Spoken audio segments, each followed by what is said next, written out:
Before we get into what will help us drive and achieve this target, we need to understand why do we need to get to this? Why do we need this infrastructure growth? And what is the imperative which pushes us in that direction? There are certain inherent factors, and I would classify 4 for our consideration.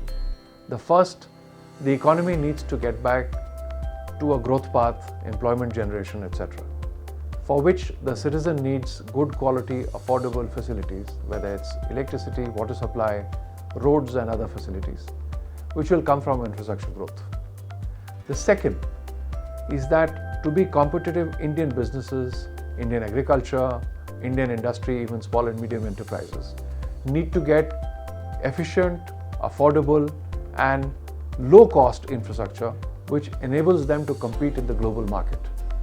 The third are a set of 2 factors which are extraneous to India specific.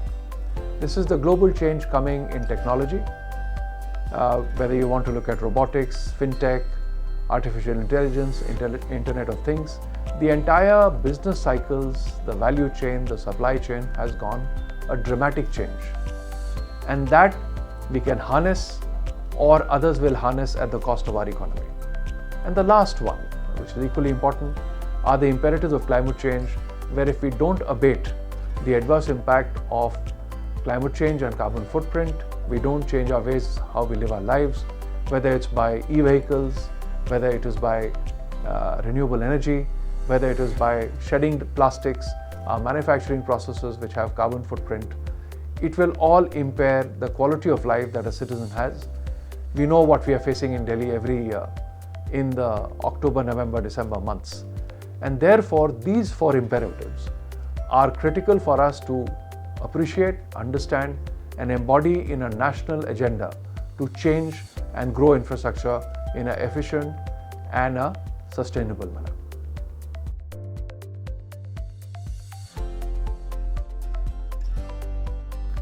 This brings me to the last piece.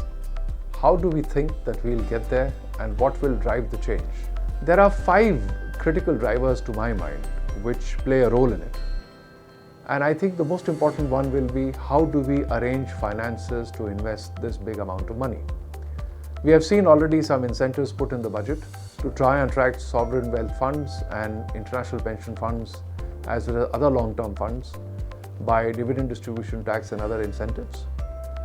The second big piece is the government's plan of disinvestment, whether it's Air India or some of the prized PSUs like Bharat Petroleum, should be able to release significant amount of funds. The work is in process and perhaps by June to the 3rd quarter of the coming year, we should see money flow. The third big driver, to my mind, is the whole initiative through IBC, because of which the dispute resolution mechanism and resolution of bad debts, as well as sale of good functional assets at pared down and attractive values, is expected to attract a much stabler financing. We are seeing some of that already happen. The fourth driver is the land banks that government owns.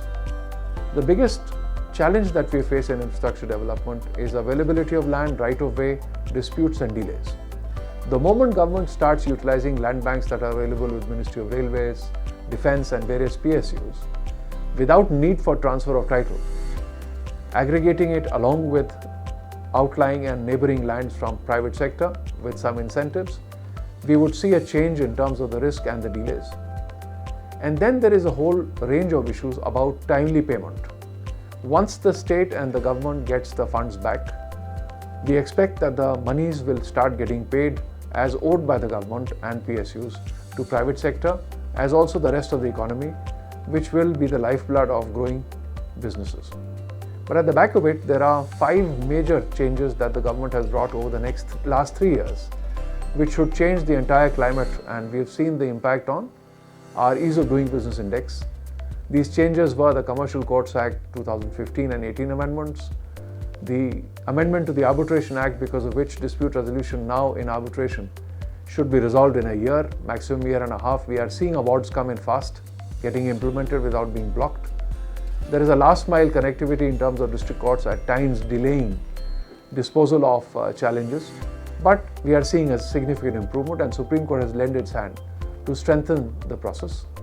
The third big change was IBC itself, the Insolvency and Bankruptcy Code, because of which the specialized courts created have led to various NPAs getting resolved in a very quick manner, and also some of the assets being acquired by other investors rather than being impaired.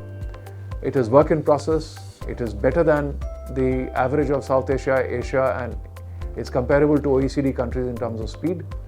And finally, the whole tribunalization that we have seen with mediation coming in is a significant change, because mediation now is being made compulsory after the 2018 amendment, where unless there is interlocutory injunctions required, parties can be sent for mediation to resolve disputes without being locked in long battles in court. The last change was the amendment to the Specific Relief Act based on the Kelkar Committee report of 2016. It was brought in force in October of 2018 to ensure that all public utility contracts and infrastructure disputes don't go to civil courts. Courts don't grant injunctions as a matter of course. They land before special courts. State governments need to create and empower these courts and finance them.